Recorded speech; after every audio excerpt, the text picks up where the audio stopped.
Assalamualaikum warahmatullahi wabarakatuh. Perkenalkan nama saya Yolanda Lamarbun, NIM 2320200019, Program Studi Akuntansi Universitas Islam Masafiyah. Di sini saya akan presentasikan draft proposal yang berjudul Pengaruh Kepemilikan Manajerial, Komite Audit, Pertumbuhan Penjualan, dan Profitabilitas terhadap Pengendalian Pajak. Studi empiris pada perusahaan yang terdaftar di Bursa Efek Indonesia, subsektor minyak, gas, dan batu bara periode 2018 sampai 2022. Pendapatan internal pemerintah salah satunya adalah pajak.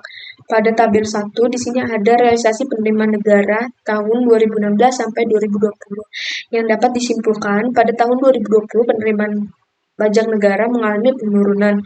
Masa pandemi menyebabkan pendapatan perusahaan menurun. Karena selama pandemi, aktivitas perusahaan mulai dikurangi yang mengakibatkan penjualan juga menurun, sehingga perusahaan mencari cara untuk meminimalisir pengeluaran termasuk salah satunya pajak, agar perusahaan tetap mendapatkan laba. Selanjutnya, pada tabel 2, tax ratio nasional dan pertambangan 2016 sampai 2020.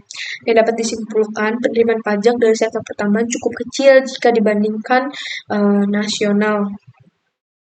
Selanjutnya, hasil penelitian terdahulu. Hasil penelitian oleh Siddiq et al. Tahun 2003, kepemilikan manajerial berpengaruh terhadap penghindaran pajak. Berbeda dengan penelitian Hendy dan Fanny 2022, kepemilikan manajerial tidak berpengaruh terhadap penghindaran pajak. Selanjutnya, Hendy dan Fanny 2022, Komite Audit berpengaruh positif terhadap penghindaran pajak. Berbeda dengan histori tahun 2023, Komite Audit tidak berpengaruh terhadap penghindaran pajak. Selanjutnya ada Heru Harmadi Sudipyo tahun 2022 dan Erista 2023, pertumbuhan penjualan berpengaruh terhadap penghindaran pajak. Berbeda dengan penelitian Wijaya tahun 2023 dan Siddiq et al. 2023, pertumbuhan penjualan tidak berpengaruh terhadap penghindaran pajak. Selanjutnya ada penelitian Erista 2023, profitabilitas berpengaruh positif terhadap penghindaran pajak. Heru Harmadi Sudipyo 2022, profitabilitas berpengaruh negatif terhadap penghindaran pajak. Berbeda dengan Wijaya tahun 2023, tidak berpengaruh terhadap penghindaran pajak. Selanjutnya ada rumusan masalah. Yang pertama ada bagaimana kepemilikan manajerial berpengaruh terhadap penghindaran pajak. Yang kedua, bagaimana komite audit berpengaruh terhadap penghindaran pajak. Yang ketiga, bagaimana pertumbuhan penjualan berpengaruh terhadap penghindaran pajak. Yang keempat, bagaimana profitabilitas berpengaruh terhadap penghindaran pajak. Selanjutnya ada tujuan penelitian. Yang pertama, untuk menganalisis pengaruh kepemilikan manajerial terhadap penghindaran pajak. Kedua, untuk menganalisis pengaruh komite audit terhadap penghindaran pajak. Ketiga, untuk menganalisis pengaruh pertumbuhan penjualan terhadap penghindaran pajak. Keempat, ada untuk menganalisis pengaruh profitabilitas terhadap penghindaran pajak. Selanjutnya, manfaat penelitian. Ada manfaat teoritis sebagai acuan referensi peneliti selanjutnya.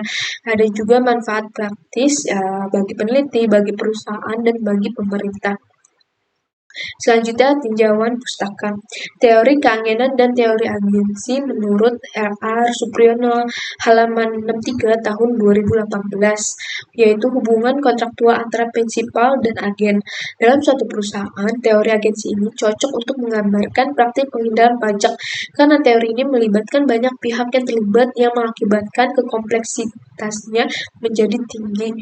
Selanjutnya, pajak menurut Madiasmo halaman 3 tahun 2016, yaitu pajak merupakan iuran yang dibayarkan oleh rakyat kepada negara yang masuk dalam kas negara yang melaksanakan pada undang-undang, serta pelaksanaannya dapat dipaksakan tanpa adanya balas jasa.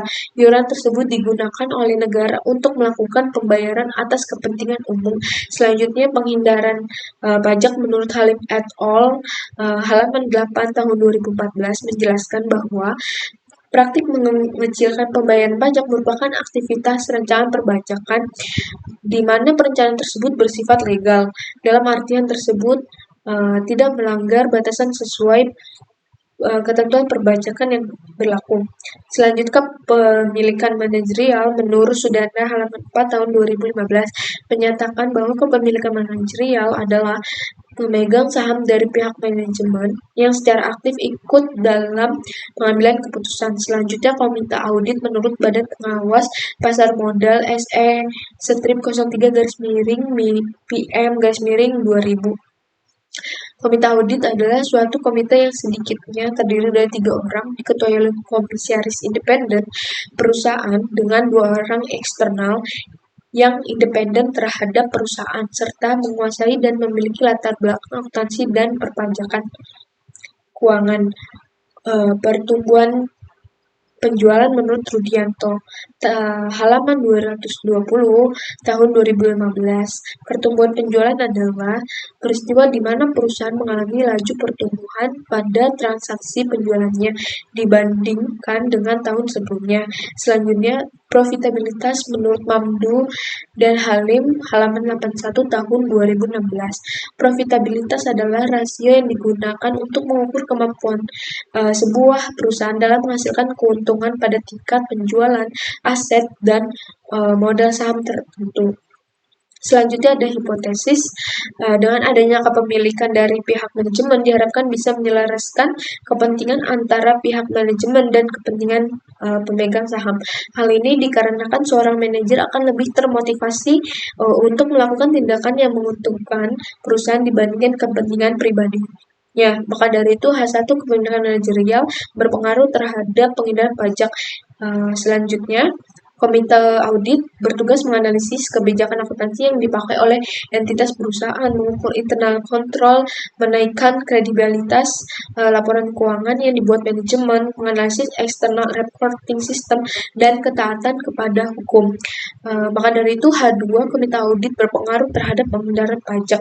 Selanjutnya, pertumbuhan penjualan. Perusahaan dapat memprediksi seberapa besar laba yang akan didapatkan dengan pertumbuhan penjualan yang tinggi, maka dapat diindikasikan bahwa laba yang didapat cenderung tinggi. Tentunya pajak yang harus dibayar juga tinggi. Hal tersebut tentunya dapat mempengaruhi perusahaan untuk melakukan penghindaran pajak. Maka dari itu H3 pertumbuhan penjualan berpengaruh terhadap penghindaran pajak. Selanjutnya, apabila profitabilitas perusahaan meningkat, berarti kinerja perusahaan semakin bagus dan tersebut mempengaruhi beban pajak yang harus dibayar. Perusahaan yang memiliki keuntungan yang tinggi cenderung akan melakukan penghindaran pajak. Maka dari itu, H4 profitabilitas berpengaruh terhadap penghindaran pajak. Selanjutnya adalah kerangka pemikiran. Di sini variabel independen yaitu penghindaran pajak. Variabel independen X1 kepemilikan manajerial, X2 komite audit, X3 pertumbuhan penjualan, X4 profitabilitas. Selanjutnya ada metode penelitian yaitu pengukurannya. Penghindaran pajak diukur dengan efektif tax ratio, beban pajak penghasilan dibagi laba sebelum pajak. Selanjutnya kepemilikan manajerial dihitung dengan jumlah saham yang dimiliki manajemen dibagi jumlah saham beredar. Selanjutnya komite audit yaitu jumlah seluruh anggota komite audit. Selanjutnya, pertumbuhan penjualan dihitung dengan penjualan sekarang dikurang penjualan tahun lalu dibagi penjualan tahun lalu. Selanjutnya, profitabilitas diproksikan dengan ROA dihitung dengan laba setelah pajak dibagi dengan total aset. Selanjutnya, populasi yang dipakai subsektor minyak, gas, dan batubara yang terdaftar di Bursa Efek Indonesia periode 2018 sampai 2022. Sampelnya, perusahaan subsektor minyak dan gas batubara menggunakan teknis populasi sampling. Penggunaan datanya yaitu dokumentasi perpaduan dari data time series dan data cross-section. Jenis dan sumber datanya website resmi BI dan alat bantu berupa teori-teori yang telah diperoleh dan dipelajari sebelumnya. Jenis penelitian ini penelitian kuantitatif, teknis analisisnya analisis deskriptif, dan metode analisisnya analisis linear berganda. Sekian, terima kasih. Sekian presentasi dari saya. Kurang lebihnya mohon maaf. Wabillahi taufiq wal hidayah. Wassalamualaikum warahmatullahi wabarakatuh.